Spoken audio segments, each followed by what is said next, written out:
So decided to have a bit of a rethink of my trough as we get into late summer. It was very, very untidy, mainly because it was full of perennials. So obviously you can see in the other videos, it was looking good through the spring, early summer, lots coming up, but it got full of grass and weeds and tons of gladioli. I mean, you can see a full bucket of gladioli I took out. There's far too much of it, and it was just a mess, really untidy. And I'm a big fan of perennials, and they make life so much easier for yourself. Obviously you can see in here I've got all the salvia hot lips and Sweet William as a biennials, a couple of dahlias I've stuck in here, but you can see here these look untidy as well. And a lot of these shrubs I am just growing on in these locations, so I can then take them out and plant them elsewhere. But I think I do watch a lot of gardening programs, and one of my favourite gardeners is Carol Klein, and she talks a lot about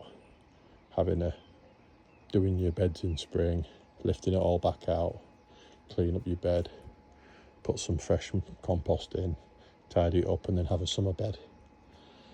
And so I've got a bit of inspiration from her.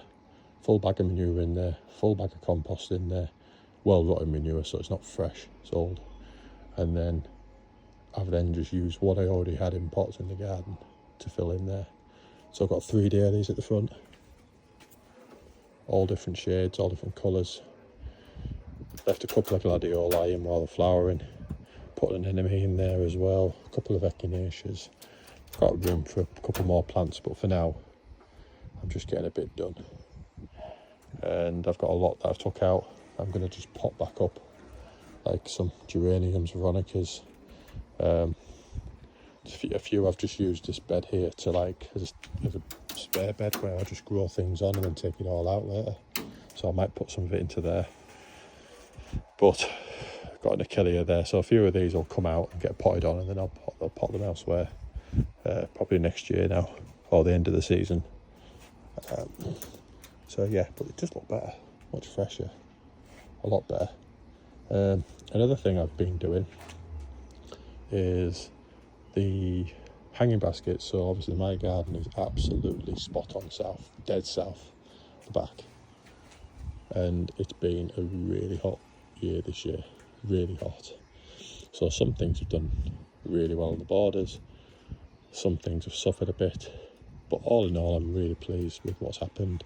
The left hand side of the border has been fantastic, the Rebecchias and the Heleniums and hydrangeas, and things have come up and done well. A lot of weeding to do, but done well. Right hand side's done pretty well.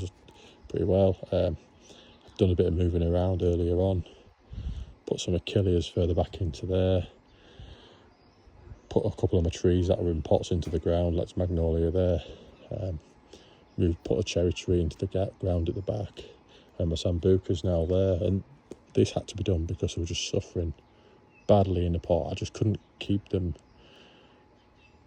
watered, basically, in the pots, the trees. So they've now all gone in. And I've got a few more trees that I'm probably going to have to put into the ground as well if we keep getting summers like this. But all in all, I'm pretty happy with the borders.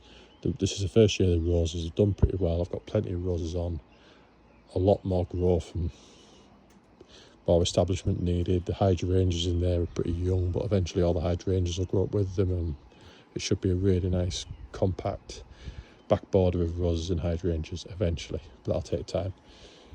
But what I did was the hanging baskets. So the hanging baskets on the back were terrible because just couldn't keep them dry. Couldn't keep them wet, sorry. So this is a fairly newer one, which has been in for a couple of months, which I just picked up at a sale. And then I just used a bit of old Hessia I had and just a few spare plants. And I like this one, and that's done okay. But I planted that up a lot later than the rest. That's why I think it's still going, although it needs deadheading and it's suffering. The rest were terrible. At the back, the ones in the north, facing area of the garden, perfectly fine, done really well. So I've had to have a little rethink about how I do them. For the back, I think I'm going to go with seed and baskets. So in the spring, full of tete-a-tetes, but in the winter, sedums. Sorry, in the summer, sedums. So this one here is a pot I picked up from a garden centre, and I've put some spare sedums in here that I had. There's a few tete-a-tete bulbs in there as well, but I do need to get some fresh ones. The other one, which I've only just started doing,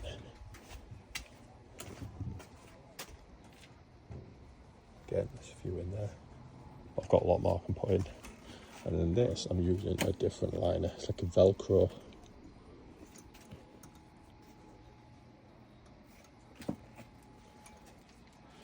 And again, that's got tete-a-tete bulbs in. So I'm just going to do a little test for them. I'll put them in the greenhouse over winter and just have them sit on the side. But that's just a test. I just want to see next year, if I have sedum type baskets with tete-a-tetes in initially, do they do better in the back? Because I can't keep doing what I had this year, which was just, it don't really matter what I did. I could stand it. Oh, there's one there. And I know we're coming to the end of the season, so, but I could stand it in a bucket of water, put it up, following day, bone dry. It's just, yeah. So anyway, that's the little update for myself. That's what's going to happen next year with the sedum baskets on this side. I'm going to start doing my spring beds or troughs, decide what's going in spring, what's coming out, freshen them up for summer, do the summer ones. I'm going to rethink my vegetable area, so I think I'm going to turn all that into a vegetable area instead of having some here. I mean, the vegetables here are amazing. Peas, broad beans, fantastic this year. This is the second lot of lettuce that I've used in here after. Been amazing, really happy with it. But I've got some vegetables around the back, and pumpkins and celery and potatoes, and they've all done well, but it's all spread out and it's all a bit messy. So I think I'm going to turn this full area here into just vegetables, move the wisteria out of the way, leave a little plum tree there, which is quite happy as a backdrop, and then decide which beds go here. So I maybe have like 3 beds for veg. So I might end up like repurposing that one, side by side, and then just use the 2 smaller ones over here for like a couple of plants. But I'll see. And then that's an old water tank, so I might just use that for one of the veg beds or move it. And then this will all be gone, and I'm going to move that. That's going to go at the front, because I'm in the middle of cleaning all that up. I've cut all the ivy back and dug all the ivy off that fence, and over winter I'm going to get it all off. And then I've got a couple of spare clematis over here that I'm going to take, summer clematis, and put them there so it doesn't take over the fence. I can let the clematis grow, cover the fence, chop it all back, no problem. Ivy's just an absolute pain. So anyway, that's my little check for August the 17th. A little reminder for myself, because I've not done many videos recently, and I'll be kicking myself come next summer.